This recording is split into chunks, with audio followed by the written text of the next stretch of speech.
Graça e paz! Um bom dia a todos vocês que me ouvem. Hoje, dia 29 de outubro de 2025, nosso devocional diário está em João, capítulo de número 11. Enfim, chegamos ao sétimo sinal, mostrando que Jesus é o Cristo. E neste sinal, algo maravilhoso e surpreendente acontece. A morte, ela ouve que Jesus chama Lázaro e não pôde reter aquele que estava morto.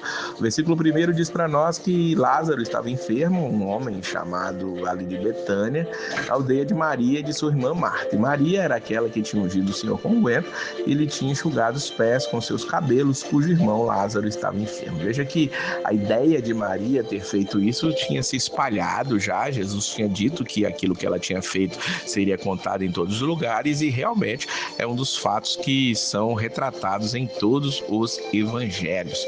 E o versículo 3 diz claramente: Senhor, eis que está enfermo aquele que tu amas, quando Marta e Maria mandam avisar isso a Jesus. Jesus mais abaixo vai deixar muito claro que Lázaro morreu no versículo 14, e Jesus resolve ir até Betânia, apesar de ali na Judéia, Betânia era uma cidade da região da Judéia, os discípulos tinham sido apedrejados praticamente, e ele quer voltar para lá. Os discípulos chegam a voltar que não deviam ir, e ali Tomé, no versículo 16, vai tomar uma posição de coragem: vamos nós também para morrermos com ele. Veja que Tomé, que é sempre lembrado somente pela sua falta de fé, ali no finalzinho deste mesmo livro que nós estamos lendo, o livro de João, ele aqui toma uma atitude de coragem, cheio de fé, fala para voltarem ali. Quando Jesus chega lá, o versículo 17 diz para nós que Jesus achou que já havia 4 dias que estava na sepultura quando chegaram lá. Ou seja, Lázaro já estava morto há 4 dias quando Jesus chegou até Betânia. Veja que tanto Marta quanto Maria, quando vão encontrar com Jesus, eles têm fé de que se Jesus estivesse ali, ele não teria morrido. Olha o versículo 21, quando Marta encontra com Jesus: Senhor, se tu estivesses aqui, meu irmão não teria morrido. E Maria, lá no versículo 32, vai dizer exatamente a mesma coisa: Senhor, se tu estivesse aqui, meu irmão não teria morrido. Para Marta, Jesus disse claramente: eu sou a ressurreição e a vida. Que coisa maravilhosa nós entendermos que Jesus é a própria ressurreição. A morte não tem poder sobre Jesus. Ele, inclusive, é a primícia dos que ressuscitam. Por que isso? Mas se Lázaro ressuscitou antes e outros também tinham ressuscitado, como Jesus pode ser as primícias? As primícias daquele que morre e que ressuscita e não morre mais. Lázaro, ele ressuscitou, viveu mais alguns anos e depois ele voltou a falecer. Mas veja que as outras pessoas também tinham fé que se Jesus estivesse ali, Lázaro não teria morrido. Olha o versículo 37. E alguns deles disseram: não podia ele, que abriu os olhos ao cego, fazer também com que este não morresse? Veja como os milagres, os sinais que Jesus estava fazendo já estavam bem divulgados ali naquela época. Eles sabiam que Jesus tinha curado o cego e estavam dizendo: ele poderia ter feito com que esse não morresse.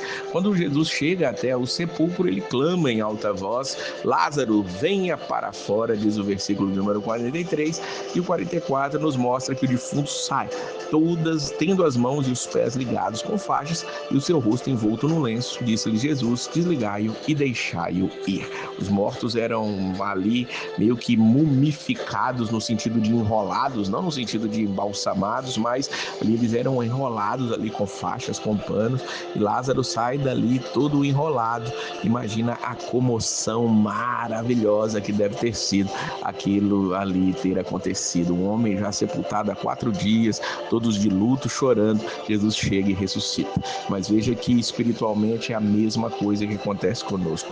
Nós estamos mortos em nossos pecados, delitos, mas o Senhor olha para mim, olha para você, e Ele chama cada um de nós pelo nome. Bruno, venha para fora. Joaquim, venha para fora. Maria, venha para fora. Helenice, venha para fora. E vai chamando um por um para poderem estar ali com Ele. Ele já te chamou, então ouça a voz dele. Somente Jesus tem poder de falar com o morto, e os mortos em seus pecados estão com seus ouvidos tapados, além de estarem cegos também, como nós vimos estamos no capítulo 9 do livro de João, mas aqui o morto, ele ouve a voz. Que nós também, mortos, possamos ouvir a voz do Senhor e ressuscitar, nascer de novo para a glória do Deus Todo-Poderoso. Eis aqui o último dos sinais, mostrando que Cristo é o Senhor. Daqui para frente, nós vamos Jesus ali indo para Jerusalém, estando em Jerusalém. João deixa claro que daqui para o meio é a morte dele que vai importar e tudo aquilo que ele falou estando ali naqueles dias com seus discípulos. Que Deus abençoe a sua vida. Se prepare